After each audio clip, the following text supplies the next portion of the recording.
दोस्तों, अच्छे लोग सुखी क्यों नहीं रहते और बुरे पाखंडी लोग मौज उड़ाते हैं? इसके पीछे क्या कारण है कि अच्छे लोग सुखी नहीं रहते? इसके दो कारण हैं। चलिए दोस्तों, मैं आपको एक कहानी के माध्यम से बताता हूँ कि वे दो कारण क्या है। दोस्तों, कहानी को बहुत ध्यान से सुनना। कहानी बहुत ही रहस्यमय और ज्ञानवर्धक है। दोस्तों, किसी नगर में एक विधवा स्त्री रहती थी। जवानी में ही उसके पति का स्वर्गवास हो गया था, लेकिन उस स्त्री की तीन बेटियां थी। वह स्त्री बहुत ही गरीब थी।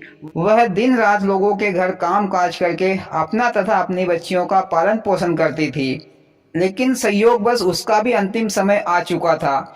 यमराज ने अपने देवदूत से कहा कि जाओ धरती लोक से उस स्त्री के प्राण लेकर आओ। देवदूत यमराज की आज्ञा अनुसार उस स्त्री के प्राण लेने के लिए आया। तो देवदूत ने देखा कि वह विधवा स्त्री बुखार के मारे जमीन पर अचेत पड़ी थी और उसकी तीनों बेटियां अपनी माँ के पास जमीन पर बैठे बैठे भूख प्यास के लिए रो रही थी। कुछ देर रोते रोते वे बच्चियां अपनी माँ के ऊपर ही सिर रखकर बेसुध होकर सो गई। ये सब नज़ारा देवदूत देख रहा था तो उसके मन में दया आ गई और सोचने लगा कि अगर मैं इन बच्चियों के माँ के प्राण ले लूँगा तो ये बच्चियां बिना मारे ही मर जाएगी। कौन इनकी देखभाल करेगा? कौन खिलाएगा पिलाएगा? नहीं नहीं, मैं इन बच्चियों की मौत का कारण नहीं बनूंगा। ऐसा सोचकर देवदूत खाली हाथ ही यमराज के पास आ गया। तो यमराज ने कहा कि तुम उस विधवा स्त्री के प्राण लेने गए थे, लेकिन खाली हाथ ही आ गए। फिर देवदूत ने यमराज से कहा कि हे स्वामी, मैंने जो वहां देखा तो मेरा दिल पसीज गया और मैं खाली हाथ ही आ गया।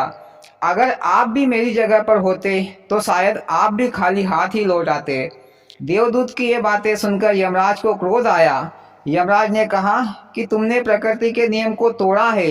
क्या तुम ये नहीं जानते कि जीवन और मृत्यु भगवान पहले ही तय कर लेता है कि किसको कब जन्म लेना है और कब मरना है? ये पहले से ही लिखा हुआ है। हम किसी भी जीव का समय नहीं बदल सकते, लेकिन तुमने ये गलती करके खुद को सजा का भागीदारी बना लिया है। इसका दंड तुम्हें अवश्य मिलेगा।